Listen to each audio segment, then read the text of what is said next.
నిన్నగాక మొన్న ఆడ చూసిన మహబూబ్నగర్లో మాట్లాడుతాడు. నేను ఏమంటాడు, కొడుకుల్లారా పేగులు మెడలు వేసుకుంటా అంటాడు. పేగులు మెడలు వేసుకుంటేంది రావులా, నాకు అర్థం కాక అడుగుతాను. అరే నువ్వు ముఖ్యమంత్రివా లేకపోతే బోటి కొట్టేటోనువా? పేగులు మెడలు వేసుకునేది నాకు అర్థం కాదు.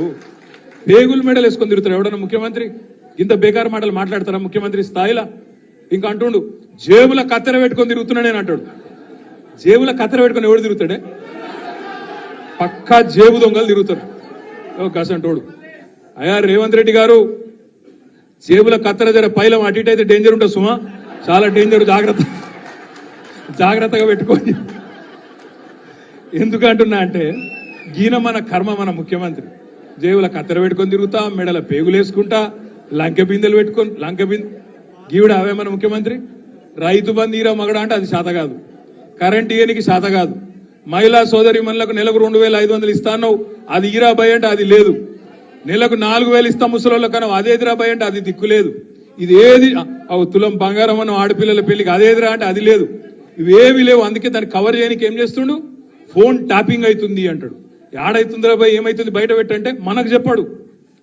యూట్యూబ్లకు లింక్లు ఇస్తారు, యూట్యూబ్లకు మీడియాలకు లింకులు ఇచ్చి వీళ్ళ ఫోన్ ట్యాప్ అయింది, వాళ్ళ ఫోన్ ట్యాప్ అయింది, ఇదైపోయింది అదైపోయింది. చెయ్యి, నీ చేతులు ఉంది కదా అధికారం, ఏం చేస్తావు వచ్చేయి అద్దంటారు ఎవరన్నా? ఏమన్నా తప్పు జరిగితే విచారణ చేయి, మేము అద్దంటలేం కదా. ఎక్కడెక్కడ తప్పులు జరిగినావో ఎవరు తప్పులు చేసినరో వాళ్ళ మీద చర్య తీసుకో. భయపడతాం ఎవడు కూడా, ఇక్కడ భయపడ్డాడు ఎవడు లేనే లేడు.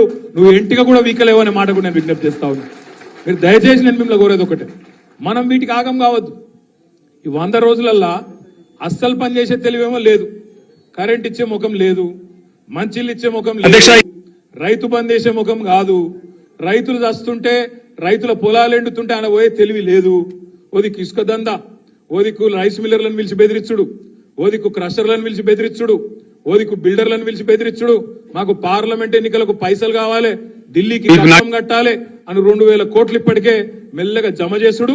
ఆ జమ చేసుడు బయటికి రాకుండా ఏం చేయాలి? ఇగో ఫోన్ ట్యాప్ అవుతుంది, అవుతుంది, గొర్రెల స్కామ్ అవుతుంది, బర్రెల స్కామ్ అవుతుంది అని టీవీలలో తిప్పాలి, మన నెత్తులన్నీ ఖరాబ్ చేయాలి. అసలు కథ ఏంది?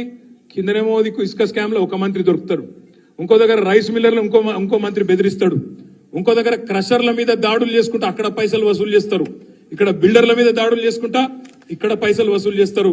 నేను అడుగుతున్నా రేవంత్ రెడ్డి, హైదరాబాద్ పరిధిలో ఇలా నువ్వే మున్సిపల్ మంత్రివి, నేను ఇదివరకు మొన్నటిదాకా నేను డిసెంబర్ దాకా నేను మంత్రిగా ఉంటి కాబట్టి నాకు తెలుసు డిపార్ట్మెంట్ లో ఏం జరుగుతుందో నాకు కూడా తెలుసు.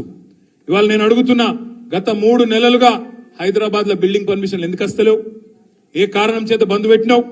బిల్డర్లను పిలిచి బెదిరించి మీరు పైసలు కడితేనే పర్మిషన్ ఇస్తా అంటున్న మాట వాస్తవం కాదా? ఇట్టకం ఏదైతుందో తప్పకుండా అందరం కూడా పసిగట్టవలసిన అవసరం ఉంది. ఇలా ప్రతిపక్షాల గొంతు నొక్కడం, జైల్లో పెట్టడం, ఎలక్షన్లలో మానసికంగా ప్రతిపక్షాలను వేధించడం, దొంగ కేసులు పెట్టడం. నేను ఒక్కటే అడుగుతున్నా ఇవాళ మోడీ గారిని, కిషన్ రెడ్డి గారిని. కిషన్ రెడ్డి అంటాడు నిన్న లిక్కర్ స్కామ్ లో ఏమేముందో నేనంతా బయట పెడతా. అది కోర్టులోనే ఉండే, కోర్టులో పెట్టు, బయట పెట్టు. నిజంగా తప్పు జరిగితే బయట పెట్టి కోర్టులో జడ్జి గారు శిక్ష వేస్తాడు, తప్పకుండా న్యాయం జరుగుతుంది. ఇష్టం వచ్చినట్టు బయట ఒర్లుడు, నోరు వారేసుకున్నాడు కాదు. 5 ఏళ్లు కేంద్ర మంత్రిగా సికింద్రాబాద్కి ఏం చెప్పినావో, ఏం చేసినావో ఇప్పటి వరకు చెప్పుమని చెప్పి నేను అడుగుతా ఉన్నా, చెప్పి ఓటు అడుగుమని చెప్పి నేను కోరుతా ఉన్నా.